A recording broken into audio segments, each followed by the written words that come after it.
সুমন ভাই, ওইদিকে কই যা? ও তুমি? কেন, আপনি কি আমাকে দেখতেই পান নাই? না, ওই তো যাইতেছিলাম, পাশ থেকে দেখছি। চেনা চেনা লাগতেছিল অবশ্য। তাহলে কথা বলেন না যে? আরে ভাই, তুমি তো আমার পছন্দই করো না।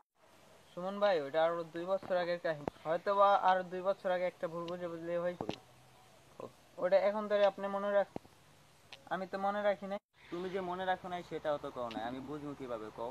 এই যে বললাম, আর শোনেন, আমরা দুজন একই মহল্লায় থাকি, এটা নিয়ে বাড়াবাড়ি করলে চল? গুড, তোমার কথা শুনে ভালো লাগলো। রাস্তার মধ্যে বইয়া রইছো, কি করো এখানে? এমনি ভাইয়া, তেমন কিছু না। আগেও তোমাকে এই রাস্তায় অনেক দেখেছি। কাহিনীটা কি কও তো আমারে? ভাই, আপনাকে পরে বলুন।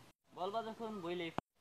আর যদি করি বলি? আসলে আমি যদি কাউকে বলি, তাহলে এটা আপনিই জানবেন। এই আশেপাশে কোনো নতুন ভাড়াটি আসছে নাকি?